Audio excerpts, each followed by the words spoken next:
എനിക്ക് വേണ്ടി മാത്രം ജീവിച്ചാൽ മതിയോ? ഗുരുവും ശിഷ്യനും ഹിമാലയം കയറുകയാണ്. ശക്തമായ മഞ്ഞുവീഴ്ചയുണ്ട്. കുറച്ച് നടന്നപ്പോൾ ആരോ വീണു കിടക്കുന്നത് അവർ കണ്ടു. ഗുരു ആ മനുഷ്യൻ്റെ കൈയും കാലും തിരുമ്മി ചൂട് നൽകാൻ തുടങ്ങി. ശിഷ്യൻ പറഞ്ഞു, ഇയാളെ പരിചരിച്ചു കൊണ്ടിരുന്നാൽ നമുക്കും ജീവൻ നഷ്ടപ്പെടും. എത്രയും പെട്ടെന്ന് ഈ അതിശൈത്യ മേഖല മറികടക്കണം. താൻ പറഞ്ഞത് ഗുരു ശ്രദ്ധിക്കുന്നില്ലെന്ന് മനസ്സിലാക്കിയ ശിഷ്യൻ വേഗം നടന്നു. പ്രഥമ ശുശ്രൂഷ നൽകി അയാളെയും ചുമന്ന് ഗുരു യാത്ര തുടർന്നു. പ്രയാസമേറിയ യാത്രയായതുകൊണ്ട് രണ്ടുപേരുടെയും ശരീരത്തിലെ ചൂട് നിലനിന്നു. കുറച്ചു ദൂരം നടന്നപ്പോൾ അവർ ഒരു കാഴ്ച കണ്ടു. രക്ഷപ്പെടാനായി വേഗം പോയ ശിഷ്യൻ മഞ്ഞിൽ പുതഞ്ഞു കിടക്കുന്നു. അയാൾക്ക് ജീവനും നഷ്ടമായിരുന്നു.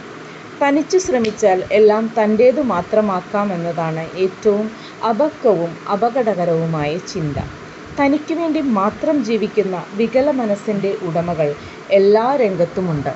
ഒരു നോട്ടും ആർക്കും കൊടുക്കാതെ തനിയെ പഠിച്ച് ഒന്നാം സ്ഥാനം നേടാൻ ശ്രമിക്കുന്നവർ, തനിക്ക് കിട്ടുമെന്നുറപ്പിക്കാൻ മറ്റാരോടും പറയാതെ ജോലിക്ക് അപേക്ഷ അയക്കുന്നവർ, ലഭിക്കുന്ന സൗജന്യങ്ങൾ ആരെയും അറിയിക്കാതെ മുഴുവൻ സ്വന്തമാക്കാൻ ശ്രമിക്കുന്നവർ. സ്വയം പര്യാപ്തത ഒരു ആലങ്കാരിക പ്രയോഗം കൂടിയാണ്. ആവശ്യത്തിന് സമ്പത്തോ വിദ്യാഭ്യാസമോ ആരോഗ്യമോ ഉണ്ടെങ്കിൽ പോലും ആർക്കാണ് തനിച്ച് ജീവിക്കാനാവുക?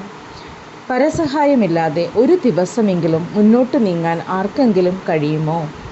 എല്ലാത്തരം ജോലികളും ചെയ്യുന്ന ആളുകൾ ഉള്ളതുകൊണ്ടാണ് എല്ലാവരും ജീവിക്കുന്നത്. കർഷകരില്ലാതെ ആഹാരമുണ്ടാകില്ല, തുന്നൽക്കാരില്ലാതെ വസ്ത്രമുണ്ടാകില്ല, വൈദ്യനില്ലാതെ ആരോഗ്യം സംരക്ഷിക്കപ്പെടില്ല. ഒരാളും മറ്റൊരാളും തമ്മിൽ ഏതൊക്കെയോ അദൃശ്യ കണ്ണുകളിലൂടെ ബന്ധപ്പെടുന്നുണ്ട്. ഒഴിവാക്കി ജീവിക്കാനല്ല, ഒപ്പം നിർത്തി ജീവിക്കാനാണ് നമ്മൾ പഠിക്കേണ്ടത്.